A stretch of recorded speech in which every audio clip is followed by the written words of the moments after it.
एक बार की बात है, किसी राज्य में एक राजा रहता था। उस राजा को किसी समझदार लड़की की तलाश थी। उसी राज्य में एक मजदूर अपनी बेटी के साथ झोंपड़ी में रहा करता था। उस मजदूर के पास एक खेत था जो गिरवी रखा हुआ था। उस खेत में वो मजदूरी करता था और कमाया हुआ पैसा कुछ घर खर्च के लिए रख लिया करता था और कुछ ब्याज चुका देता था।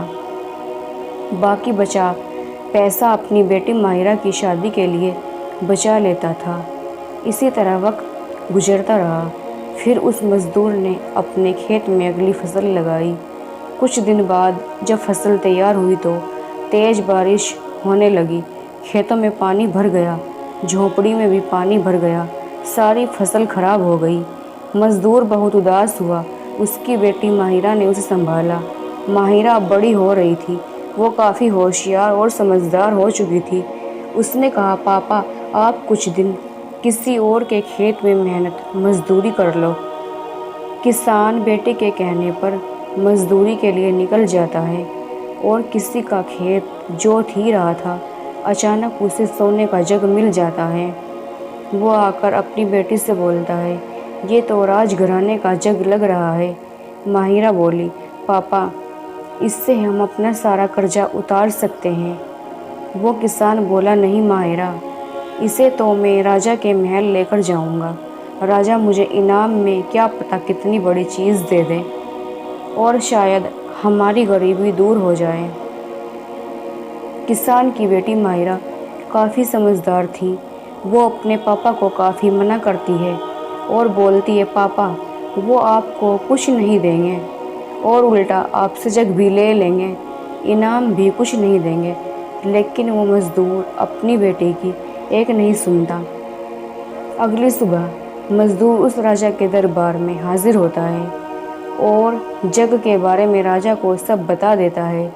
राजा राजघराने का जग देखकर बहुत खुश हो जाते हैं, लेकिन वो राजा उस मज़दूर को इनाम में कुछ भी नहीं देते और मज़दूर को कहते हैं, अब तुम जा सकते हो। जाते वक्त मज़दूर राजा से बोला, हुजूर, मैं बहुत गरीब हूँ, कर्ज से डूबा हुआ हूँ। मैं बड़ी उम्मीद के साथ ये ख़ानदानी जग लाया था। मुझे लगा आप मुझे इनाम देंगे और मेरी गरीबी दूर हो जाएगी। मेरी बेटी ने मुझे पहले ही बोला था, राजा कुछ नहीं देंगे। इतना सुनते ही राजा बोले, लगता है काफ़ी समझदार है तुम्हारी बेटी। चलो उसकी अक्लमंदी की परीक्षा लेते हैं।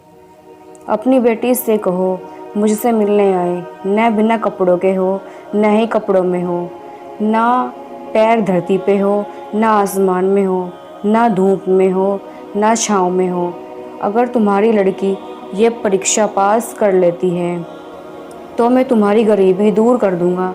मज़दूर अपने घर जाकर सब अपनी बेटी से बताता है। माहिरा बोलती है, पापा, मैं इस परीक्षा में ज़रूर पास हो जाऊंगी और हमारी गरीबी ज़रूर ख़त्म होगी।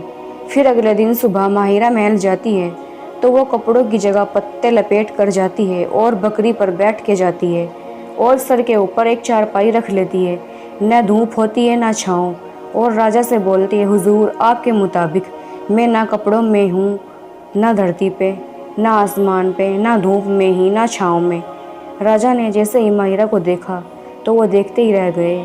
माहिरा काफ़ी खूबसूरत थी। राजा ने कहा, तुम शर्त जीत गई हो, हम अपना वादा पूरा करेंगे।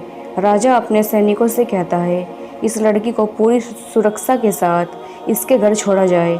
अगली सुबह राजा किसान के घर उसकी बेटी के लिए शादी का प्रस्ताव भेजते हैं और बोलते हैं, हमें आपकी बेटी बेहद पसंद आई है और हम उसे अपनी रानी बनाना चाहते हैं।